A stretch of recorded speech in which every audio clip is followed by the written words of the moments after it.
safe place for everybody in the LGBTQ plus community forever and ever. Amen.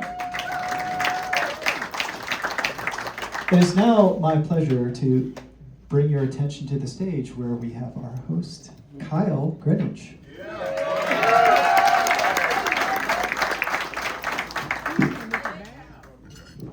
Thank you, Tom. Thank all of you all for coming out tonight. We were so excited and we wanted to make this a very special evening for all of you. Now, first of all, I want to thank my husband, Kim, because Kim said, oh, Freddie's coming to town, we need to do a book talk. Thank you, Kim.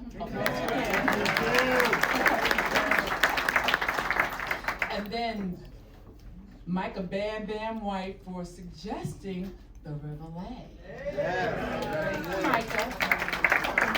And thank you, Tom, for having the Reveler and having this venue for us, and because it's a cool vibe. It's exactly what we needed for tonight. Applause for Tom. Okay. So now, I'm here to tell you how we got to now, how we got to be here this night. So I want you to take yourself back to once upon a time, a long, long time ago.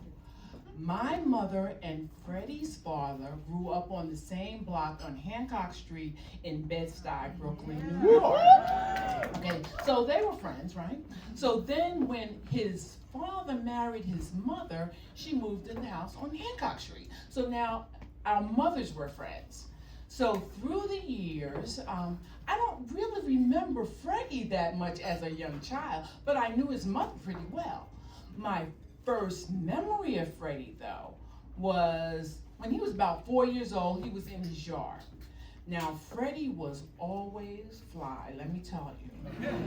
Freddie had on a white sailor suit with the short pants, like little John Kennedy or Prince Charles. I remember this, oh, he must have really looked nice. So then, so time goes on, and first grade, and we moved to Crown Heights, Brooklyn, and I was going to public school. Freddie was going around the corner to the local private Catholic school, so he was in Catholic school. So now we get to third grade, and I was part of the integration of New York City public schools, so I was bused all the way across town to Bensonhurst, and it was an hour and a half away from where I lived. Freddie was still in Catholic school. Now, through the years, our mothers maintained their friendship because my mother would go back to Hancock Street because for a while she worked for the numbers man 2 doors down from Freddy. Too much information. Keep it coming. But also his mother was a nurse at the local hospital, so we used to see her from time to time. So that relationship was still maintained. So then going to middle school, and then, no more school buses. So now you're taking the subway. I was taking the subway and the bus to school. I was like 12 years old. Freddie's still at private school, but I'm way across town on the subway. So now we get to high school, and John Dewey High School, John Dewey in the house, there's a lot of John Dewey in the house, okay, so John Dewey was a magnet school. It was even further out. It was like in Coney Island, near Coney Island, so it was even further, but you had to apply to go to this school. And to apply to go to this school, you had to be a special kind of person because it was an experimental educational model. And we went to school for 8 hours a day when the average high school in New York was only going to school for 4 hours a day. So we did not have competitive sports. We had intramural sports. So you had a lot of free thinkers and a lot of creative people and outside the box thinkers. In fact, Spike Lee went to school with us. Yeah. So, it was that kind of place. John Dewey in the house? Yeah. John Dewey, right? Okay, John Dewey, right, again. Okay, so now through the years, so whatever you were into, everybody was into something throughout the years, but you didn't feel any pressure to conform to anything. So now Melody and Freddie were in the same homeroom class throughout high school, but I'm sure she did not know that Freddie's thing was cutting school and using his train pass to go to Manhattan to go to the Metropolitan Museum of Art. That was his thing. Who knew? So, I mean, we didn't hang out really, but all the black kids knew each other anyway, so we were all like that. So now it's after school. We've graduated from high school, and Freddie and I would talk from time to time. He was always doing something. He was letting me know what he was doing. And it's like, oh yeah, okay, good. And his mother, we see his mother, and his mother said, well, Frederick is doing this. And Frederick went to Europe, and Frederick did the other thing. So we were up on what Frederick was doing. Okay, so now Frederick is on a song on Blondie and Rapture, Everybody's Fly. What? Freddie is on another song, Change the Beat, and he's singing in French. What? And so yeah, like wow. Next thing I know is 1988, and Freddie's going to be on Yo! MTV Raps. What? But we didn't have cable, but I knew it was a really big deal. So I never saw Freddie on Yo! MTV Raps until 1990 when we moved to Richmond and we got cable. I was so excited that now I could see Freddie on TV. So I turned on MTV Raps, and there was Freddie saying some old stuff. He was so hip and slangy, I didn't really understand what he was saying, And I said, he had like totally code switched on me. I didn't know what was going on. But, so now, I'm not an around the way girl. But I am from around the way. So, I got it together, and I got with his flow and his cadence. I don't know who he was interviewing, but I just know that he was on TV. So I watched it, I didn't know what he was saying. But anyway. So then through the years, Freddie would send me links to documentaries. He's always in the documentary on the evolution of hip hop. And so Freddie has a real nerd side to him, folks. And actually so do I. So it's like, ooh, we were really getting into it, right? So then he even sent me a link to a documentary that he was doing on Renaissance art in Italy, which inspired me to do a trip to Italy. And so we do this trip, right? Okay, so we're in Venice, and there are about 15 of us at dinner. And Arnold, I think you were sitting in front of Freddie. Weren't you sitting in front of him? When there was a couple at the next table, and they were on a date. But the guy kept talking to Freddie. He was just talking to Freddie, he was ignoring his date. Isn't that what happened? Okay. And I said, what? I said, these people in Venice, Italy know Freddie? This man is internationally known because he's known to rock a microphone. And oh my God. Okay, so Freddie. So tonight, he is here. He's going to talk to us about some stuff. Everybody's fly. Life of art, music, and changing the culture. Fab Five Freddy.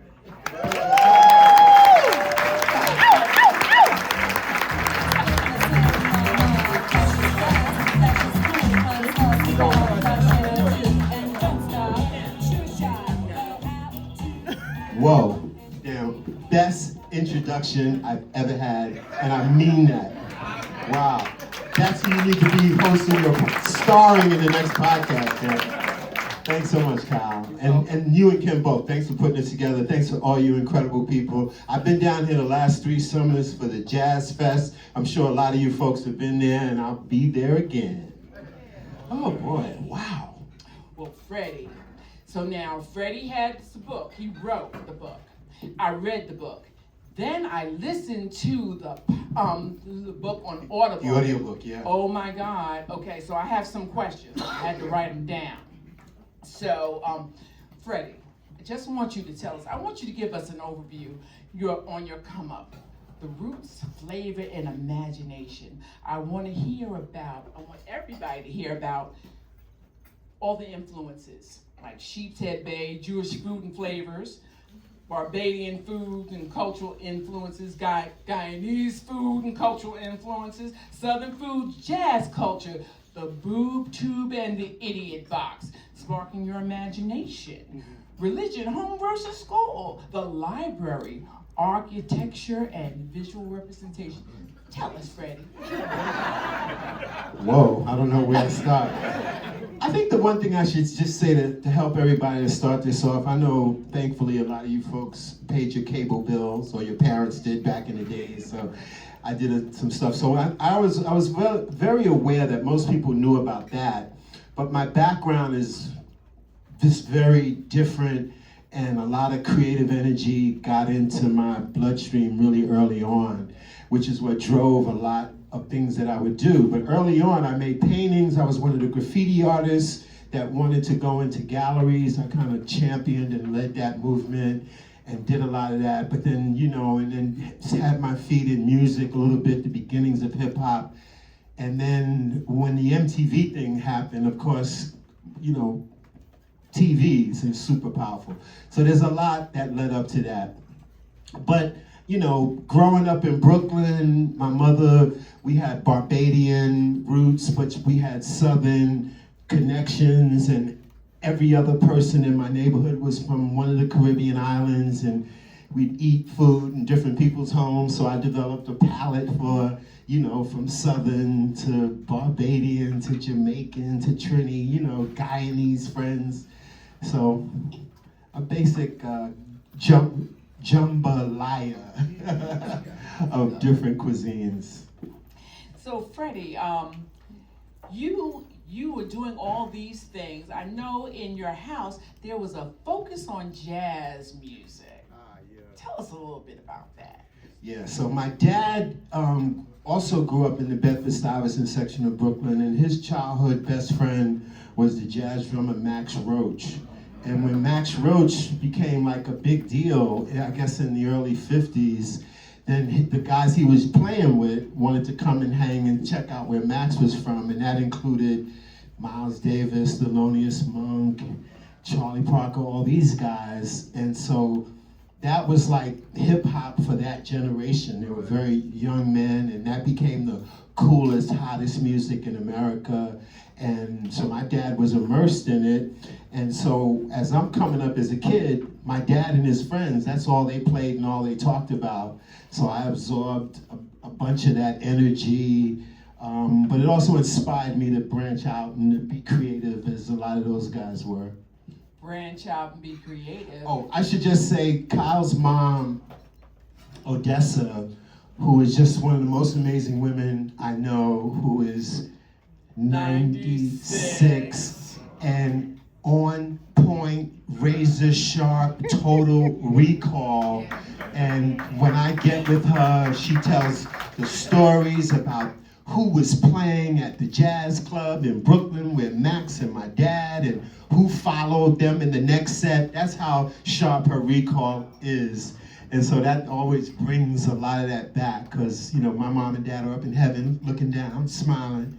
But so yeah, that's really special. And she was there when your parents met. Yeah, to tell the stories of my dad and mom like dating and seeing them come together. It's like unreal to have that type of recall, inspiration. Of course, my book starts with all that stuff, and there's a lot of photos in the book of my parents, my grandfather, a lot of this stuff, even some rare jazz photos that were given to me by one of my dad's close friends that have really rarely been published. I put in the photo section of the book, so that was a big part of the beginnings for me. But now you talk about the jazz influence, but Freddie, you were down in Soho with the punk rock folks. Right. What? How did that happen? Okay, so the idea came to me to, graffiti was nothing that was appreciated outside of the young folks that were doing it. But because my dad had a lot of things to read in the house and a lot of magazines he subscribed to, I was looking at stuff, learning about stuff. I got curious about art, would cut school, go to museums, look at everything from Renaissance to pop art, became familiar and aware, and then something hit me one day, like, wait a minute, the stuff that these pop artists like Andy Warhol and Roy Lichtenstein and these guys are doing, stuff that they did in the 60s, is similar to what graffiti artists were doing then, inspired by comics and cartoons and soapbox advertisements, making your name big and bold and colorful. I was like, wait a minute, we're inspired by the same stuff as pop artists.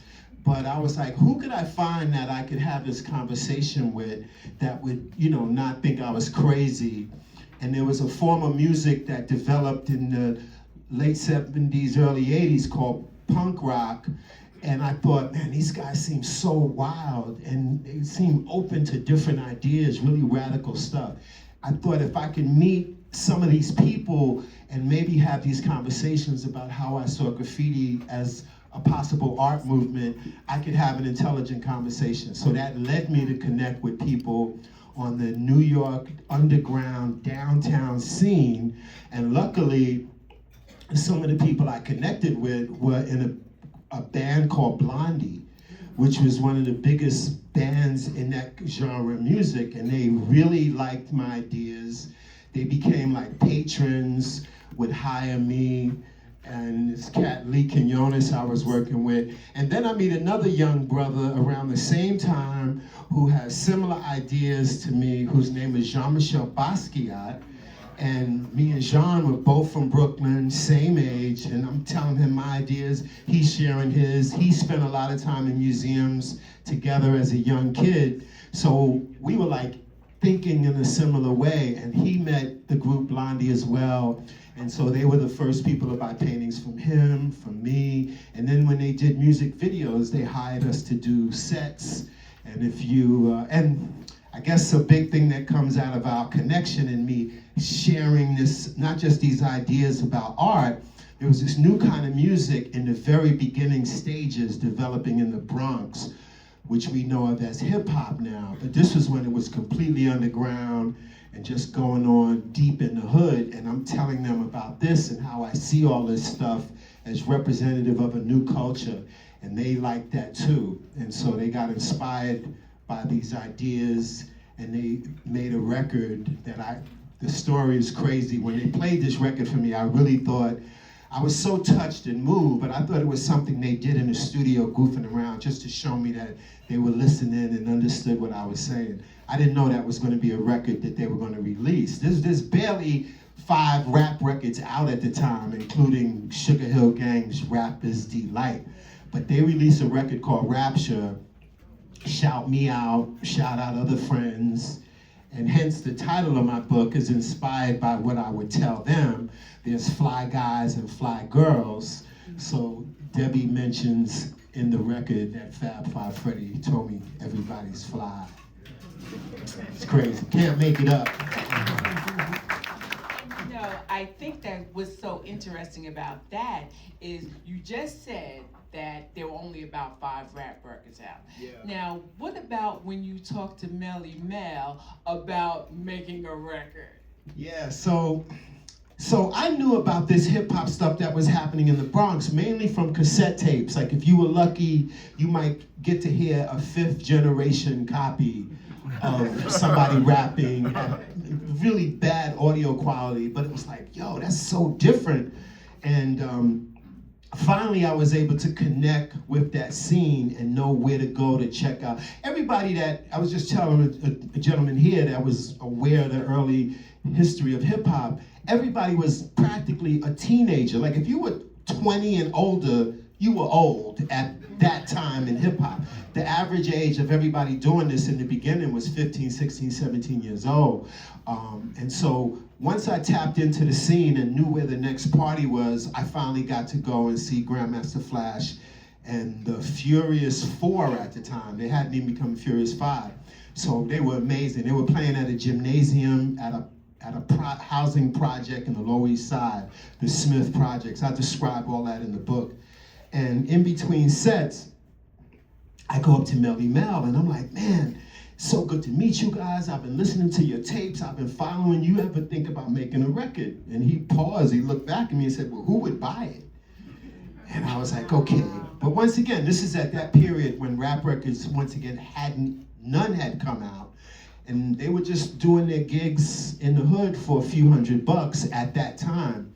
But I saw a bigger picture clearly. Sometimes, you know, when you're in the middle of it, you can't see how vast this really could be. But of course, you know, that would happen eventually. But yeah, Melly Mel said, who would buy the record? Who would buy the record? And so now, if we think about your interview with Grandmaster Flash, do you think that hip hop would be where it is if it wasn't for his innovations on the turntable? Yeah, so that's a good question, Kyle. So the thing about Flash, and for those that get a chance to, if you get into this, you can get the audio book. I did additional interviews after all the book reading stuff has happened, and one of the people I do a little 20-minute interview with is Flash, because when I first met Flash and this guy started talking, I could tell right away. He was like extremely intelligent, scientific, engineer-like mind. And so what I wanted him to bring out, which he does, and you listen to, is explaining the process by which he developed that quick mixing, cutting technique to seamlessly, basically remix a record. That required him, when the idea which Kool Herc introduced but hadn't perfected, he went on a research and development mission to figure this out, which required him to test every other turntable out there that he can get his hands on to see if he was able to execute these ideas. All those turntables were belt driven, so when he would hold a record and release it, it took a second or two to get up to speed, so it was like a lag, and that wasn't going to move the crowd. He finally got his hands on a Technique turntable, and that was a motor-driven direct drive, and when he took his hands off the record, it was immediately up to speed. Then he figured out, I need something so the record could move, so essentially he invented what do they call it? The slip mat or the felt? The disc. Wafer or something? He called it a wafer, but I think they call it a Slip mat. There we go. Mat, record mat, slip mat is what goes under the record. Flash actually found that his mom was a seamstress. He found a piece of fabric, and he explains all this. He put starch on it and did all this stuff so the record would move. And you know, the most radical thing about all of this, if you guys can remember back to when we were kids and your parents had a turntable, the most never do thing of all was to put your fingers on the record. That's right. What? Don't you touch my records. You know, the vinyl, baby. And the needle was like, yo, they cost a lot of money when you were a kid. And the innovation that Flash in them, he knew, and his parents had a lot of records, and he would be testing this stuff out when his parents were at work.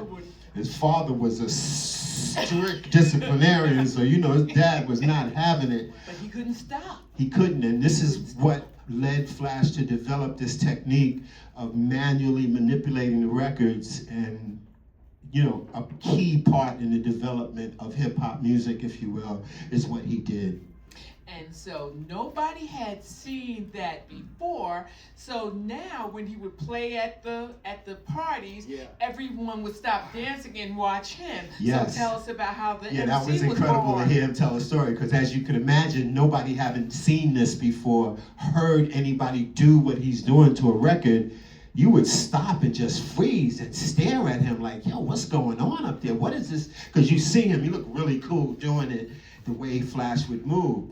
And so he realized at that point, man, he's trying to make people party and dance and basically do a manual remix of the music. So he then realized, I gotta get them to stop staring at me. So he said, I'm gonna set up a microphone So some guys that want to get on the mic and just talk. Now this is before rap is a thing. But guys would get on the mic and just start talking about whatever's, throw your hands in the air, wave them like you just don't care, say ho, just real simple stuff. And literally, the guys that become his group are some of the first guys to get on his mic that he set up at the party, which I believe was Kid Creole, then I think Keith Cowboy, and then Melly Mel, it's Creole's brother, and literally they would just mostly talking about how great he was as a DJ, because the DJs ran everything. They had the sound system, they controlled the music. That was the focus, that was number one. And as we know, as the rapping became a bigger thing, and then records began to be made, the rapper became number one, if you will. And so that's a big part of the beginnings of all of this stuff that went on back then. So the beginnings, okay. So now it's time for Yo MTV Raps. Why did they think that you were the right person to host? A key part of that leading me to being a host, the other wild idea I had early on around the time when I'm meeting Blondie and them is like, who's gonna believe that this is a real cultural movement, okay? Crazy young ghetto kids, writing graffiti, which was the scourge of the city, and this new music, which wasn't really on records yet. And I said, I happened to glance at an article my dad had, and amongst all this stuff, and I happened to glance at this article. It was written by a guy by the name of Albert Murray, and one of the things he says in this article was, for a culture to be complete, it needs to have a form of music, a form of dance, and a visual art. And I was like, well, there's the graffiti, there's this new kind of music, and then the coolest way people danced to it was breakdancing. And I said, wow, but maybe if I could figure out a way to get an underground, independent, low-budget movie made, maybe that could be a way to introduce it and show people all these things these young folks are doing. And so, miraculously, by getting connected into the art scene, which I did, I met a young underground filmmaker named Charlie Ahern. I pitched him this idea. He said, let's make a movie. And that becomes hip-hop's first feature film, Wild Style. So I'm hanging out on the downtown scene now. I'm pretty much embedded into that underground downtown New York cultural scene, which was really wild, fertile ground. And there's a young cat, he's a waiter at a restaurant. His name is Peter Doherty, and Peter's following all the cool music stuff. We meet, he knows I'm making some moves. He's definitely tapped into underground culture. He gets hired to be one of the early producers at MTV. And so he's now producing a little promo stuff. MTV is like this new thing, which is becoming the biggest thing.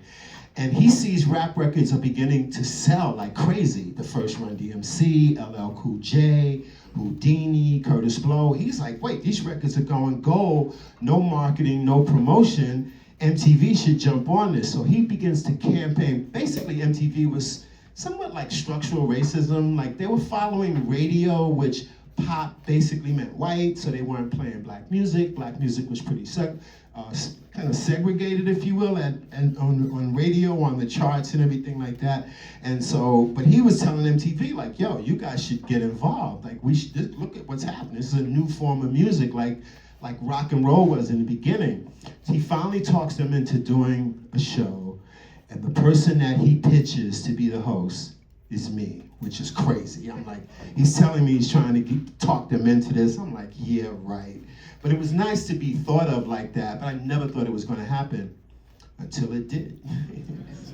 So it was crazy. And The fall of '88 is when Yo MTV Raps debuted. The ratings were so crazy, they thought the Nielsen machine must have been broken. and we didn't even have cable. It was wild. Well, and so going back to the graffiti before we get to MTV, because even the logo of Yo MTV Raps looked like a graffiti, like it might have been a graffiti. That's very true, Kyle. Very true. The M and the TV was done with spray paint. That was the logo of MTV, because spray paint represented like radical, you know, rambunctious and all that stuff. So they incorporated that into the branding of the channel. And yeah, you're right. And the graffiti part, so I didn't mean to skip that, because I think that's very important, and how you looked at graffiti as like pop art akin to Andy Warhol or any of those guys. And so you said, fuck it, let's move this into the galleries. Tell us about that. Well, once again, when I got connected to the people on the downtown scene, particularly meeting Blondie and becoming close with them, they knew Andy Warhol, and Andy was a big fan of what they were doing. So the first time I get to meet him is they invite me out to a party with them, and Andy knew Andy was there. They knew I had been studying what he was doing, figuring out this way in. So that's how I first meet Andy. And once again, when I get on that downtown scene, I meet other people, like another artist, sadly no longer with us as well, Keith Haring, and he's a big fan of graffiti. He's like heard a little bit about moves I've been making. So in this part of New York City called the East Village, this gallery pops open to show my work, Keith's work, Jean-Michel's work. It's called the Fun Gallery, and that becomes the first gallery in the East Village. I mean, this was all super low budget. Nobody really thinking this was gonna turn into what it turned into, but really quickly, serious collectors came, critics wrote about what we were doing, and within a year, there were more than 50 galleries in the East Village, little small storefront spaces replicating what we did at the Fun Gallery. So a whole art movement was born around this stuff that we were pushing out there. And then whenever we had an opening, we'd have DJs playing music. I mean, it was like a block party. We had a mixed crowd, Puerto Rican, Black, you know, downtown new wave punk rockers all coming together. So it was exciting energy that caught fire and spread. So you talked about the small galleries in the village, in the East Village, but you ended up going to Europe and doing a gallery opening in Europe. Yeah.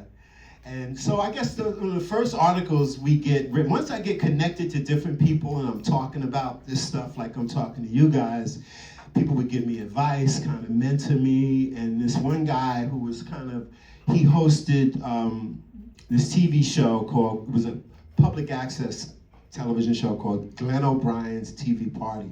And Glenn had worked at Interview magazine, which was Andy Warhol's magazine. And he was just he became like a mentor as well. And he was like, you know, Fred, your ideas are really good, but you got to get some publicity. And he introduced me to a guy that wrote at the Village Voice, which was the New York underground countercultural newspaper with all the hip stuff going on. He says, I know just the guy. So he introduced me to this guy, and his name was Howard Smith, and he wrote a little item about myself. This artist that I had become partners with, Lee Quinones, was the master graffiti painter in New York. He was like the Michelangelo of painting graffiti, and everybody knew him, but he was still active, so he was totally underground. So he told me to go and represent for what we were trying to do, take it from the trains into galleries, figure out a way to make some money, because graffiti was a thing that most kids doing it aged out 17, 18. I mean, it's time for college, it's time to clean up, it's time to figure out your life, you know. He was just getting famous in the hood. And so that article that came out in the Village Voice with a photo of me standing in front of this big graffiti piece that Lee did, offering our services at $5 a square foot. We figured if we can come and spray paint a wall, $5 a square foot, you know, average wall, $500-600. And that worked, but an Italian dealer from a very prestigious gallery had been thinking similarly about graffiti. And he saw this item, called me up, hey, I want to talk. We sold him a couple of canvases that we spray painted. He saw the work. He says, I want to give you guys a show in my gallery in Rome. And so it was crazy. Like, it couldn't have been better. And so that starts the whole art movement piece for me as well, which set the table for other graffiti artists in New York that were like hearing about what we were doing. They were like, yo, these guys are figuring out how to make a few dollars and get looked at as artists. And so that opened up the gates for others as well. It's now referred to as street art along with graffiti. There's in fact the big museum show right now in Paris of some of the best. It's called Beyond the Streets. If you Google it, you'll see it. And I have some work in that show as well right now.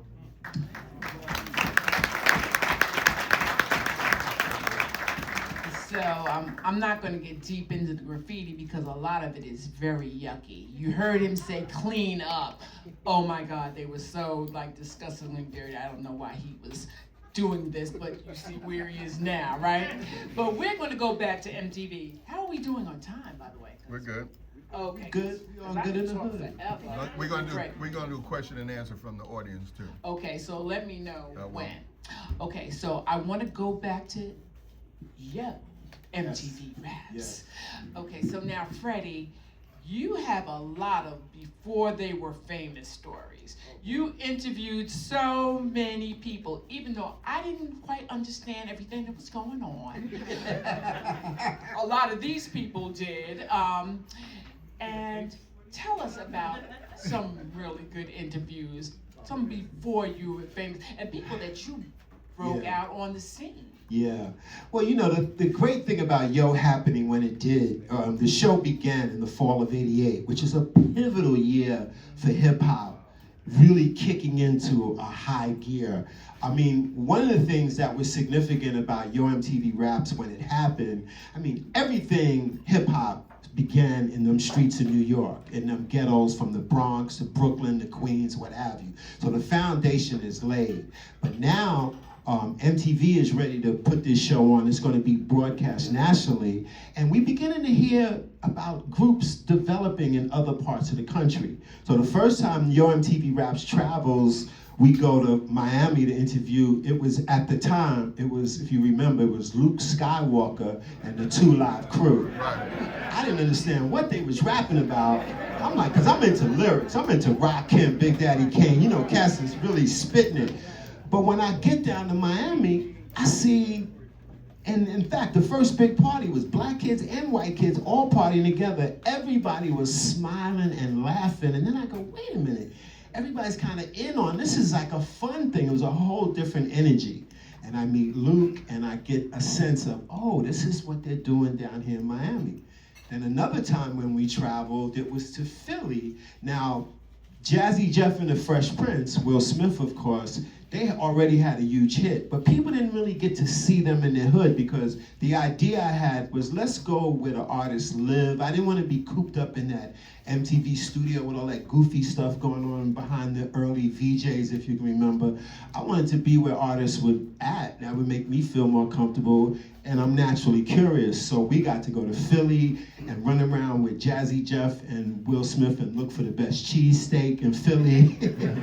And then I get to go to LA to interview, well, Eazy-E had already had solo video, We Want Easy and whatever that we were playing. And we had met Eazy, but Eazy's like, hey, I have this new group. So we were like, okay, well, we're gonna come out there to introduce your new group, which of course is a group called NWA. And we begin that show at the Welcome to Compton sign.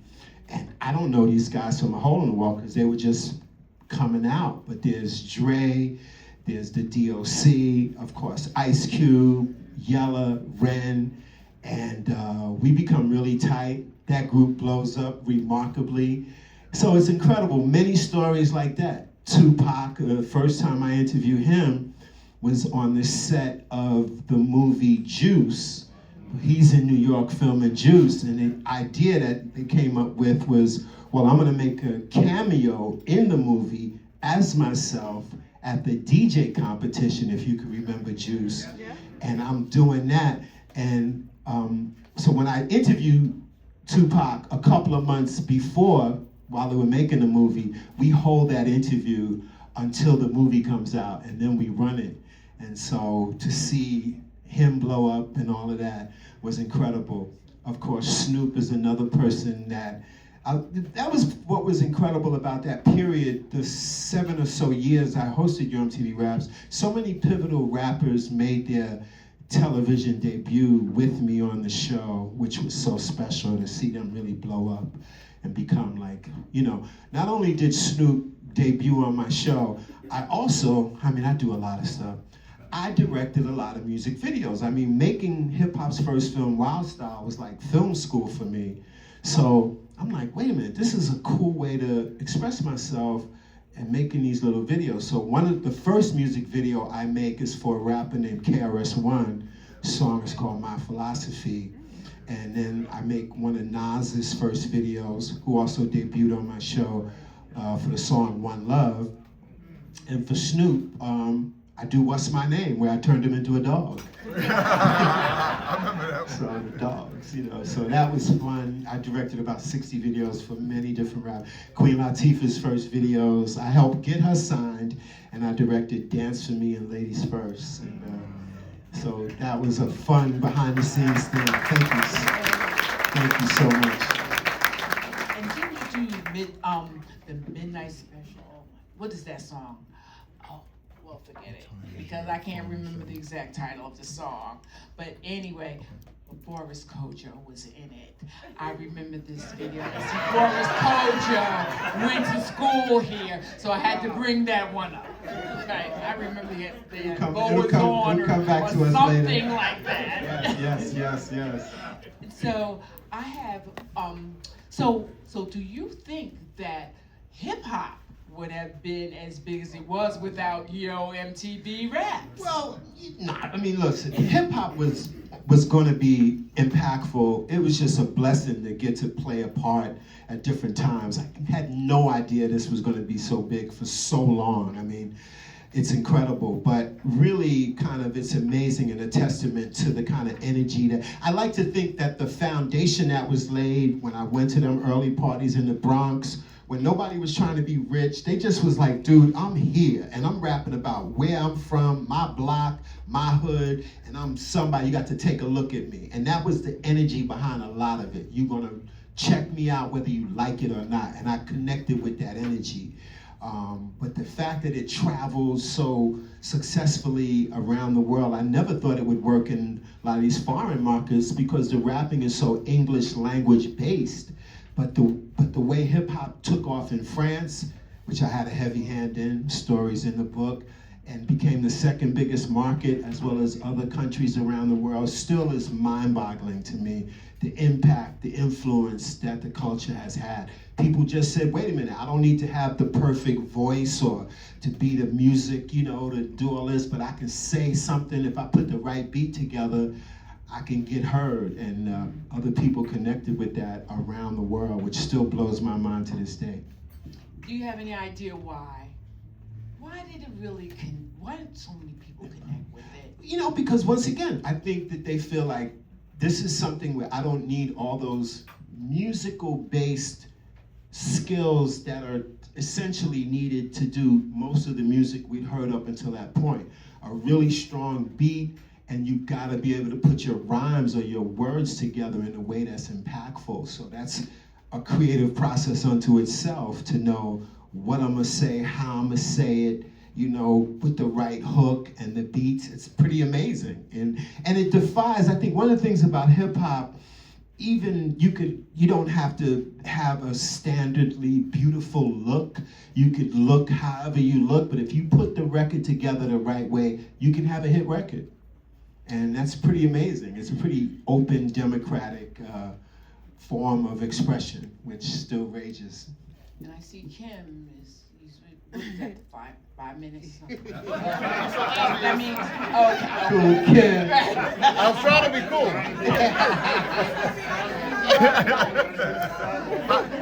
Brooklyn in the house. Cool Kim from the Albany Projects. Yeah. TMI. Well, one thing that really fascinated me, like I was just talking to Vaughn Moss, he's back there. And years ago, 2005, we were giving a Jack and Jill teen conference. Yes. And so what do we do for the teens? And so I think Brandon, somebody brought it up. They said, well, what about getting Fab Five Freddy? And so they had no idea that I knew you. So it's like, okay, we can get him. It's like, and so now at that age, they were really into you. And so it's like, well, okay. And you came and you did team conference for us. Yeah, I remember, it was fun. And then we're in Italy, as I said. Yeah. And the Italian guy, did he speak English? So this is what happened with that situation, and what was incredible about the run of Your MTV Raps, a lot of people weren't aware. MTV had franchised MTV into other countries, and there was MTV Europe, there was MTV Asia, MTV Brazil. My show was the only show that all those other countries picked up as well. They typically would do their own shows with people speaking their language, playing their artists, but they was so into what was going on. So MTV Europe was seen all through Europe if you had cable, and if you didn't, your friends would tape it and you'd gather with that one friend that had the latest episode. This kid happened to be, I don't know how it came up, I think we started talking about music, and then it just clicked. He was like, oh my God. And barely speaking English, he realized who I was. And you just had this moment where he'd be like, oh my God, I was a huge fan. Because, I mean, it wasn't so much about me, but if you were into this music, this was the only way you can get access. Because even in America, for a considerable amount of time after Yo started, rap was not played on local radio stations. There was a weekend slot in New York. We was still getting, it wasn't on every day, all day. So it was one of the only ways you got up on stuff. You got to see it as well as hear it. And people would record the shows and send the VHS tape, you know, to their man, and they'd be up on Naughty by Nature, Queen, like everybody that was hot at that time.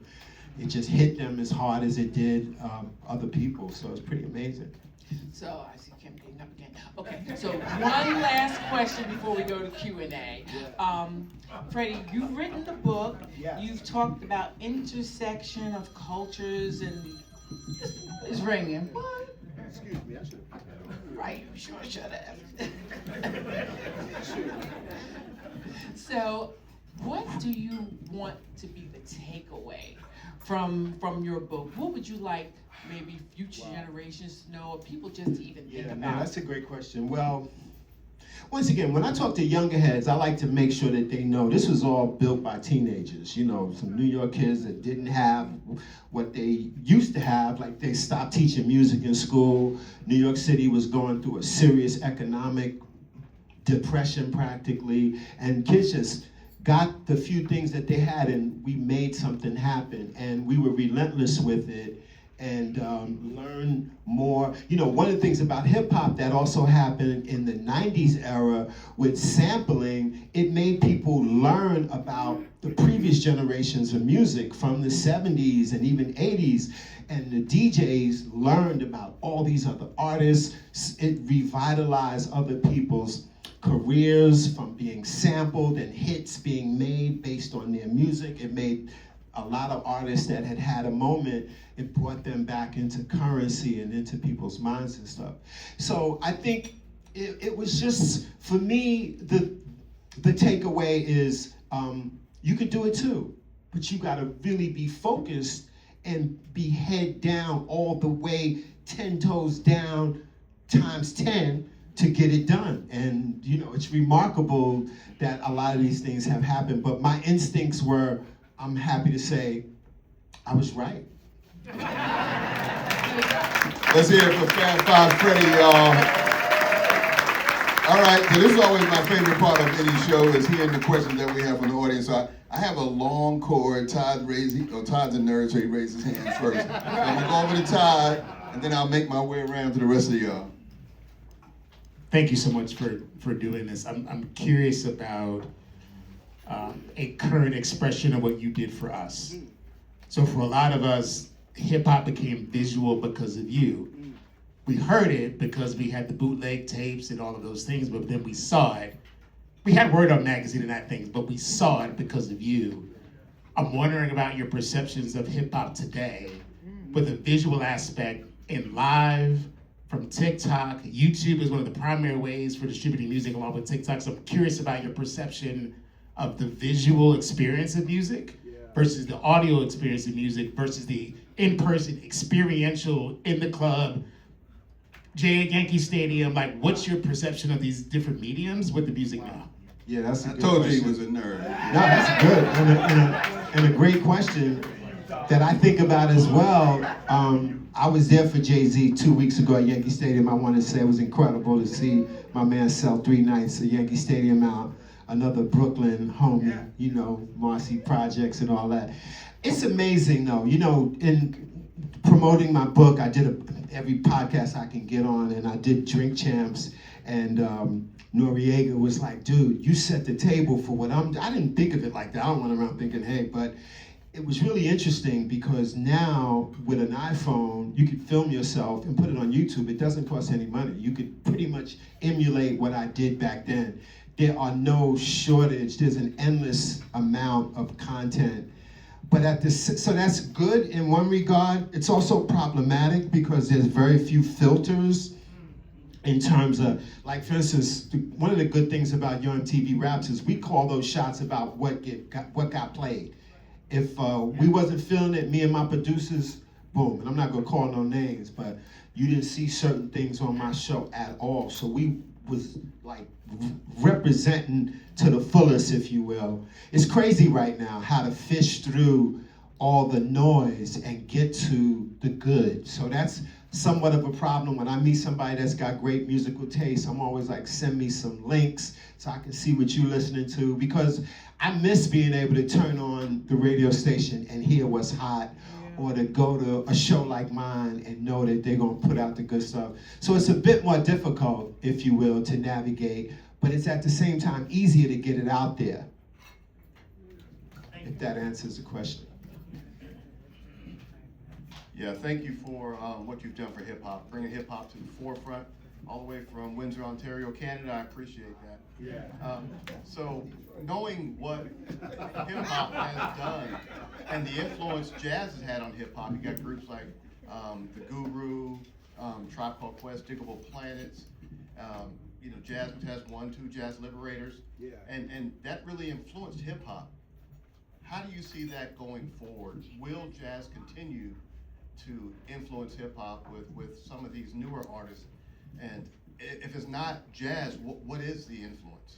Yeah, definitely. I think that continues. The problem, once again, like I try to answer to this other brother's question, is how do we know or get to that music? There are artists doing it. One time somebody was asking me not long ago, a year or two, about what happened to conscious rap when there was a strong movement where there were conscious rappers.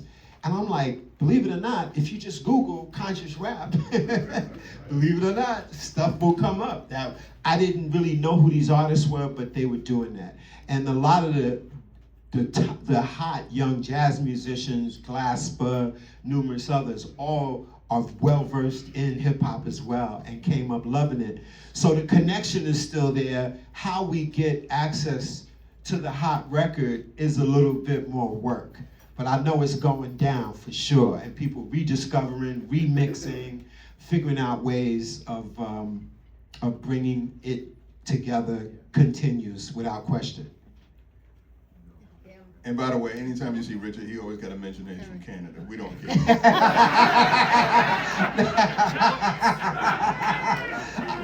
Kim with the commentary. Big up to Ontario, straight up, baby. Yeah, man, Fab Five, this is just a blessing just to see you on the stage here. I grew up as Thank a you. younger brother of a DJ, 2 DJs, and my oldest brother, I told him I'm here listening to this. I grew up in the era where we were bringing in the records in milk crates. Literally. So Yes, I was the one indeed. bringing in the records with milk crates, obviously. But Yeah. tell us how you got that name. Oh, wow, okay. So, good question. So, when I connect with the brother that was the master graffiti painter I mentioned, his name is Lee Quinones. He was a part of a group called the Fab Five, the Fabulous Five. There was, any given time, could have been more than 5 of them, but that was their name. And so, the group had pretty much died down when I connected with Lee and shared all these ideas about, I think we can become artists. I think there's a way that we can get people to look at our work and think of ourselves as artists. At that point, I was blessed to become a member of that group. So typically when you tag your name up and you was down with a graffiti crew, you'd write your name and then you put the crew next to it. So I would tag up my name, you know, Fred and Fab Five. And pretty much doing that is how it became Fab Five Freddy. Some friends would reference me as that, but really what solidified it was when the record Rapture came out. And it was like Fab Five Freddy told me everybody's fly. I was like, you know, I can work with that.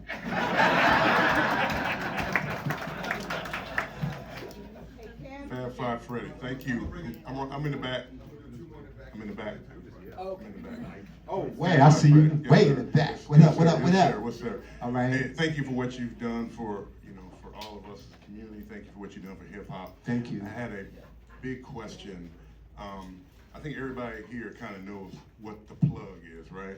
I always saw you as the plug between the Manhattan and the boroughs, right? And so you used the graffiti to kind of bring Manhattan, what was going on in the boroughs. So I always wonder, what was the hook for the artist? Because money wasn't there. So was it the fame? What was it? What hooked the artist to come on and say, hey, especially, you know, the rap artists, I mean, not only the DJs, but the MCs, the graffiti artists, the breakers. What was the hook to bring them on to the mainstream? Well, you said, a part of it, what you said, the fame was initially it for graffiti, but it wasn't fame at a level that, you know, it became. It was just like, I'm trying to be known in my block, in my hood. Like I see this advertisement everywhere I look, everywhere I turn, they selling me cigarettes, liquor, whatever.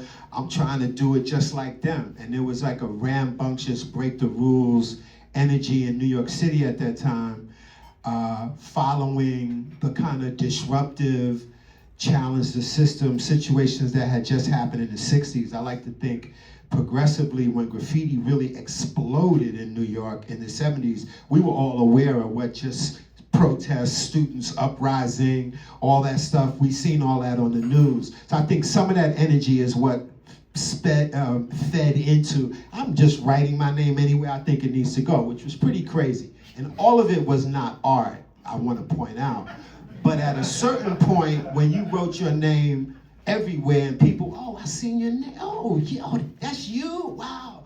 And it became like a little local hood fame kind of thing that just kept escalating, along with getting nice with your technique and your style. Like you had to be working on that at the same time.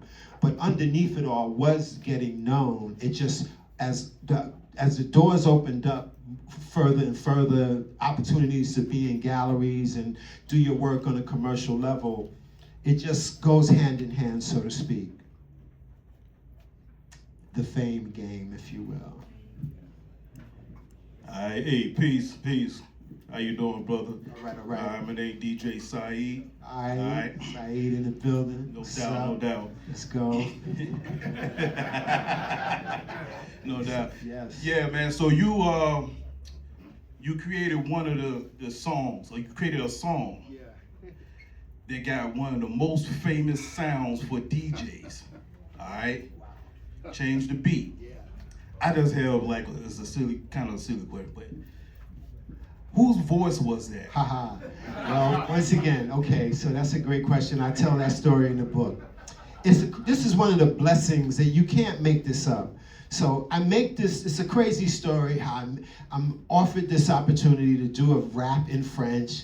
I'm like, I had a few times where I rapped, I had a few rhymes, but that wasn't what I was trying to do.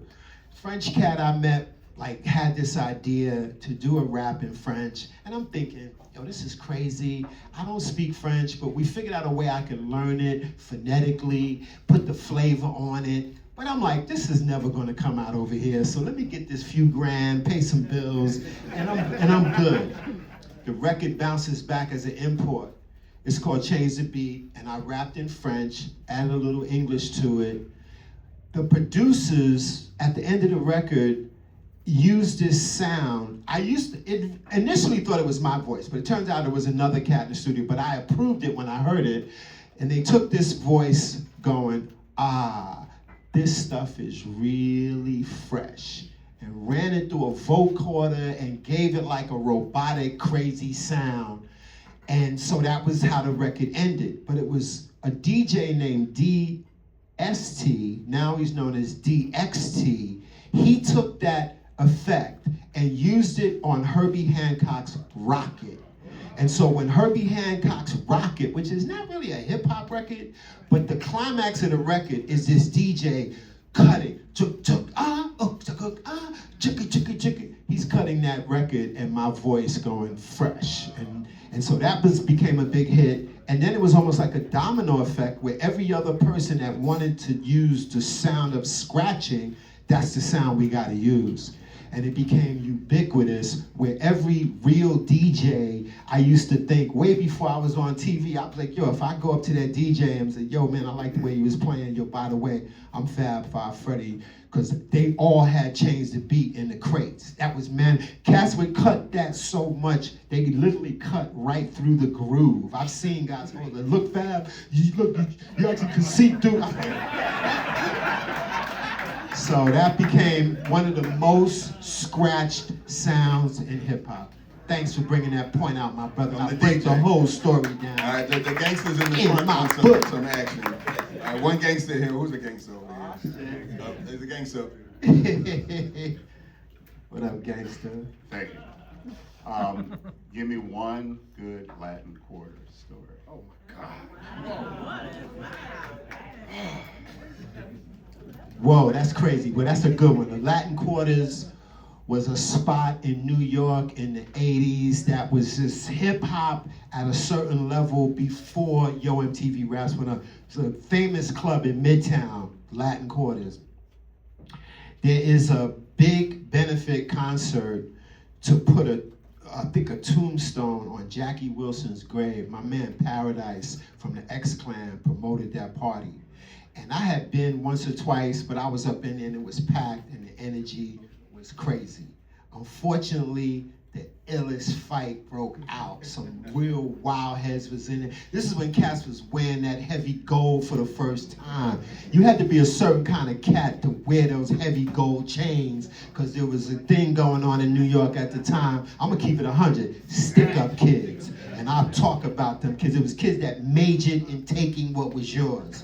And there was some cats that had gold on and I seen them, they was profiling and I checked them out and there was some other cats that was looking at them like, yeah, I'm coming for that.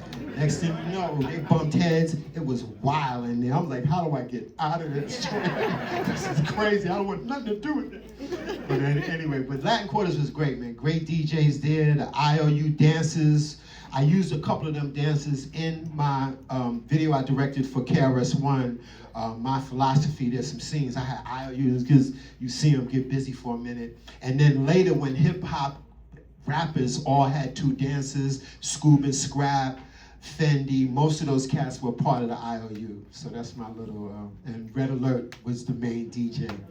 So great question. My man's official right there with that. Damn. Latin Quarter. Salute. Yes. Again, appreciate your contribution to hip hop culture. Thank you. There's been a lot of discourse about the date 1973. I want to know your earliest recollection of hip hop culture. Yeah. And I also want to know your earliest, I guess, remembrance of Puerto Ricans during that time. Oh yeah. Well, good questions, both. I guess having the date 73 coinciding with a party Kool Herc gave, I don't have any problem with that. What I speak to in my book, which is very important to understand, because a lot of people think all of this began when Kool Herc began to play music on his turntables. There was a scene that goes back to the late 60s of the mobile disco DJ. This is who made being a DJ the coolest thing in New York City. People like the original Grandmaster, whose name was Grandmaster Flowers. It was Pete DJ Jones. It was Maboya. It was Plummer. Some of them parties we went to, Kyle, in high school days, these were the guys that played. Nobody was rapping.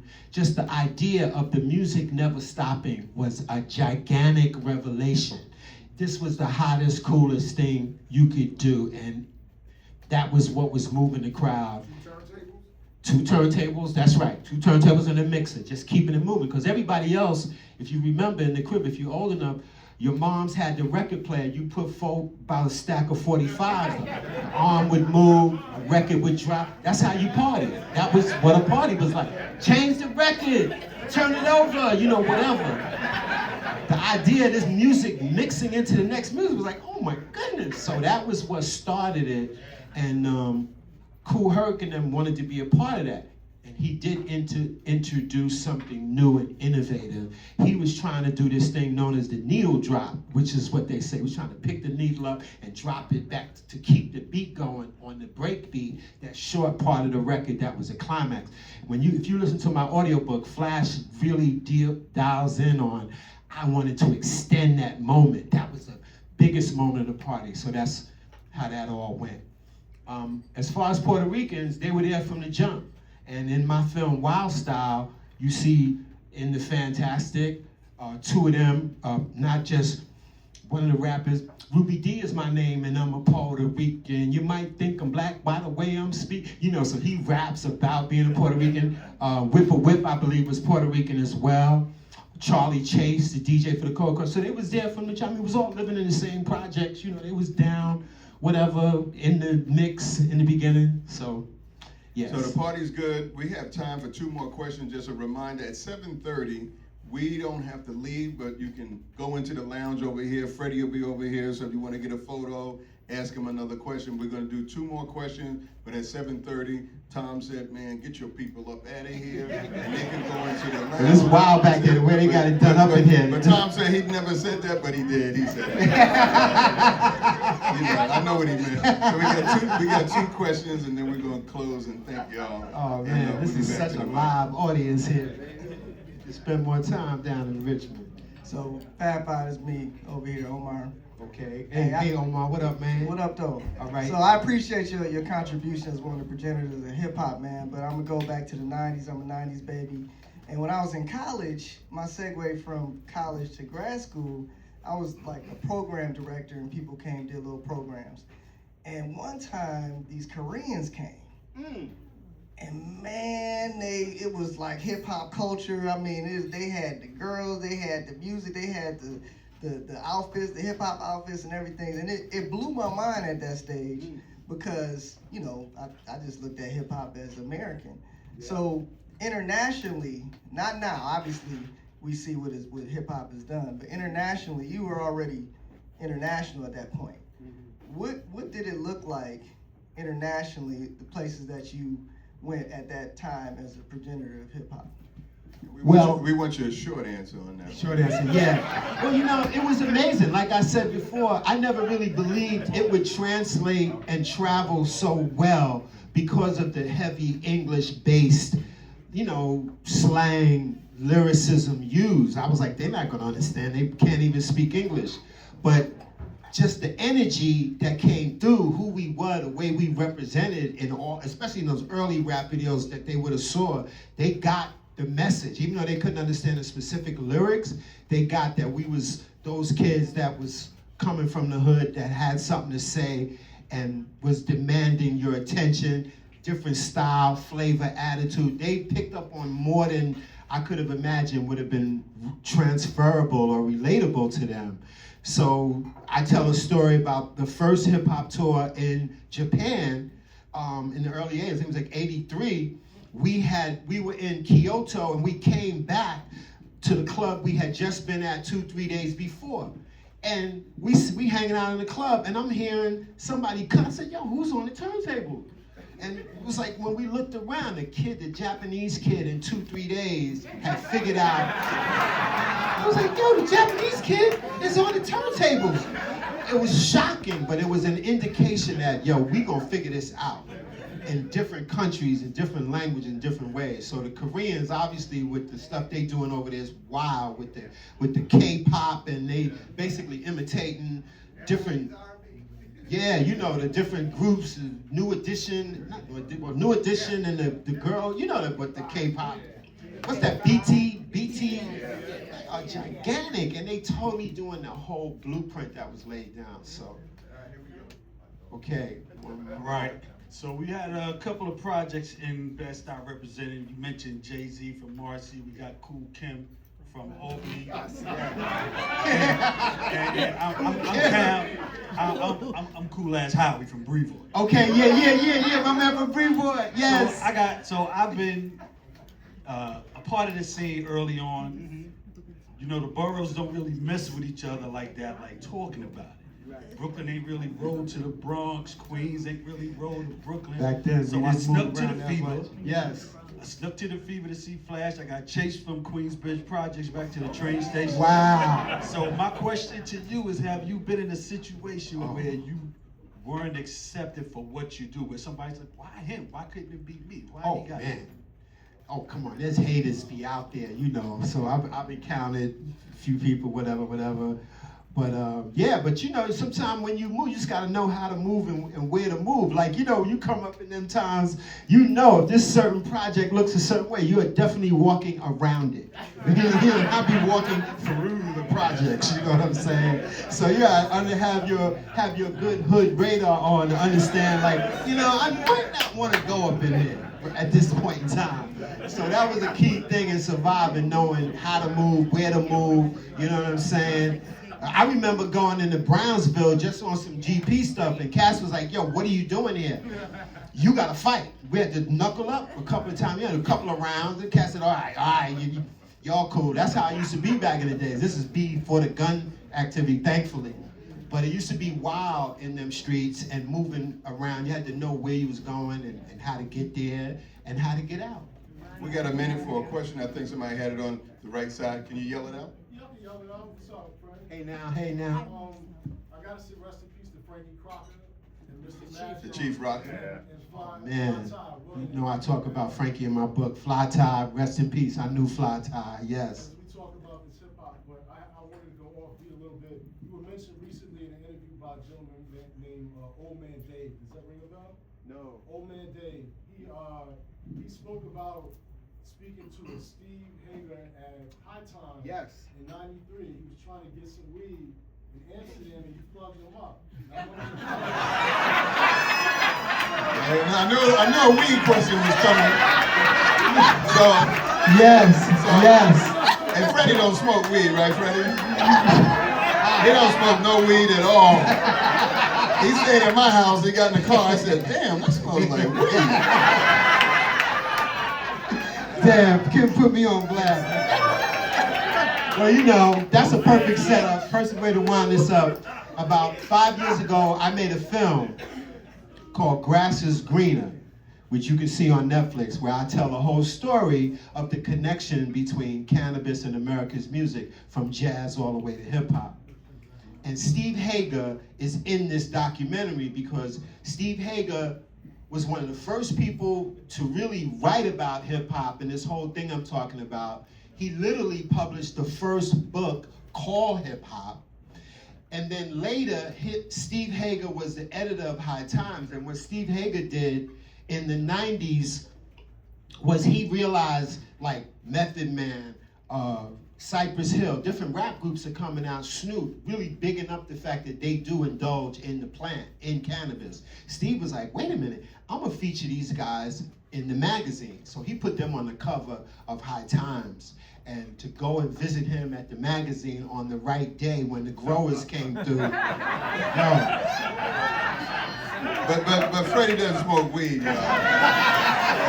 So before we wrap it up, I'm gonna give it back to Kyle in a minute. Freddie, just quickly, your company, Be Noble, I think you're doing a lot of righteous stuff. But the brand that we developed is inspired by a story in the film. Thanks for that setup, Kim. It's brother by the name of Bernard, because I get into the whole music thing from Louis Armstrong and jazz, all the way to people like Snoop and do some Cypress Hill, all in this film. But then I looked at the criminal justice story. A black man from Louisiana was given a 13-year prison sentence for 2 joints worth of weed. His name is Bernard Noble. I was so moved. People were fighting to get this brother out of jail. Literally, while we're filming, he gets a parole after 7 years for 2 joints worth of cannabis. And I was so moved. We went back to New Orleans, filmed him walk out of prison. I got inspired. People all these activists speaking about what the harm that this plant has done, the criminal justice laws have done. And I figured this could be an interesting way to raise awareness. I created a cannabis brand in this guy's name called Be Noble. We take care of him. We donate a portion of our revenue to organizations in the different states we're in to help help people that have been in the system for nonviolent cannabis-related offenses. And I'm in the weed business. But Freddy doesn't smoke weed. So anyway, I just want to say before I give it back to Kyle, when we wrap up, we can go into the lounge over there. Freddie will be hanging out there if you do have to leave. We just have to get the tables ready for the 8 o'clock show. But I do want to say from Kyle and also from me, we know 99% of the people in this room, and we called on y'all to come and support Freddie. This was a small idea. There was supposed to be just a couple of brothers at a table hanging out with Fred, and Kyle said, no, you ain't doing that. Other people want to go. So you all showed up. I mean, this really means a lot to us. And Freddie was like, man, y'all sold out a cool venue and packed the house. So thank y'all. Y'all always show up for us, and make sure y'all call us to show up for you. Kyle, back to you. Thank you, Kim. Thank you, Kyle. You guys are the best. Thank you. Yes. And Kim, and that's exactly what I would have said to close it out. Thank all of you all for coming out. And Freddie, thank you for being quite the raconteur. Thanks for the incredible question. After that intro, this is the best. Thank you guys. I've been on a serious book tour. This is a great way to climax it all with you guys here in Richmond. Thank you. Thank you. Okay. See you in the lounge. You all right?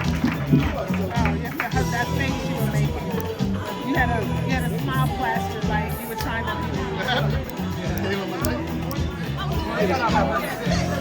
Oh, he got up at 6, not 5? Oh, he got up at 5, because he started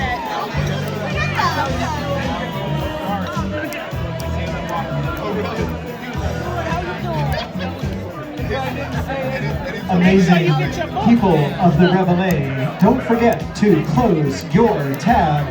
If you're not sure how, go see a friendly bartender. We'll help you get squared up. The lounge is right behind the bar. Lots of fun places to sit and relax. Glad to have you with us. Jovia Armstrong performs at 8 o'clock tonight. If you'd like to stay for the program, it is adventurous, groovy jazz fusion. Was supposed to babysit, but it's just like, oh, I have a double book. So I contacted Caitlin at like 4. On my suggestion, she was spiraling. I was like, well, what's Caitlin doing?